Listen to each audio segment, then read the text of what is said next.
किसान आंदोलन को लेकर किसान महापंचायत के राष्ट्रीय अध्यक्ष रामपाल जाट और अन्य किसानों की ओर से शनिवार को प्रेस वार्ता का आयोजन किया गया। इस मौके पर उन्होंने बताया कि आगामी कुछ दिनों बाद 45,537 गाँवों में इस आंदोलन को सम्मिलित कर किसान आंदोलन को शुरू किया जाएगा। इस आंदोलन में गांव का व्यक्ति गांव में रहेगा, गांव का उत्पाद गांव में रहेगा। आपातकालीन स्थितियों को छोड़कर बस, जीप, रेल, अन्य किसी को भी यातायात साधन का उपयोग नहीं किया जाएगा। यदि किसी को गांव का कोई उत्पाद खरीदना होगा तो उसे गांव में आकर खरीदने की सुविधा रहेगी। इसमें खरीदने वालों को शुद्ध और गुणवत्तापूर्ण उत्पाद मिल सकेगा। गाँव बंद का प्रयोग ब्रह्मास्त्र के रूप में किया जाएगा। परिणाम स्वरूप मोल भाव की शक्ति किसान के पास आ जाएगी और वे अपने उत्पाद का दाम स्वयं निर्धारण कर सकेगा।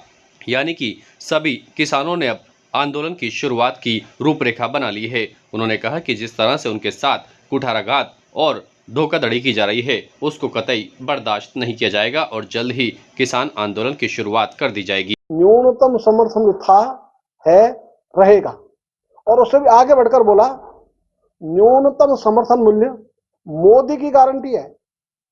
और गारंटी का अर्थ होता है, रिजर्व बैंक ऑफ इंडिया के गवर्नर जब नोट पर लिखते हैं, मैं धारक को 500 रुपए देने का वचन देता हूं, ये गारंटी है।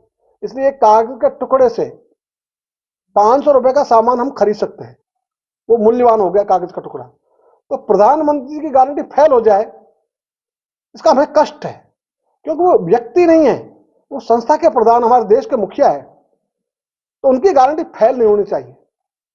इसलिए हमने कहा, मोदी की गारंटी है तो किसानों को न्यूनतम समर्थन मिलना ही चाहिए।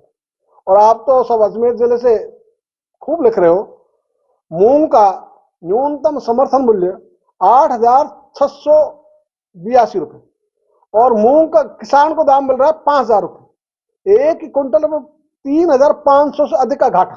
तो हमने ये कहा कि भाई इसके लिए हम लगातार जो लड़ाई लड़ी है, दूसरी आंदोलन शुरू हुआ 2010 में। आज देशव्यापी आंदोलन है, सबसे बड़ा ज्वलंत मुद्दा है न्यूनतम समर्थन मूल्य पर कानून बनाना। सरकार की संस्थाएं, आयोग, समितियां अनेक बार इसकी घोषणा कर चुकी। तो इस घोषणा के उपरांत भी कानून नहीं बन रहा, तो अब हमने कहा है, अब 29 जनवरी को राजस्थान के 45,357 गांव रहेंगे बंद। और बंद का अर्थ होगा, गांव का व्यक्ति रहेगा गांव में, गांव का उत्पाद रहेगा गांव में, गांव का कोई भी व्यक्ति यातायात के किसी भी साधन का उपयोग नहीं करेगा। यदि किसी भी व्यक्ति को गांव का उत्पाद चाहिए तो गांव में पधारे और उचित कीमत पर ले जाए, लेकिन गांव वाला बेचने नहीं जाएगा। इसका हमने नाम दिया गांव बंद। तो इसमें जन जागरण के लिए हम लगातार चल रहे हैं और ये प्रयास कर रहे हैं कि ये संदेश घर घर तक पहुंच जाए। ताज़ा खबरों के लिए देखते रहें सरेराह न्यूज। अपना फ़ोन उठाएं और सब्सक्राइब करना ना भूलें।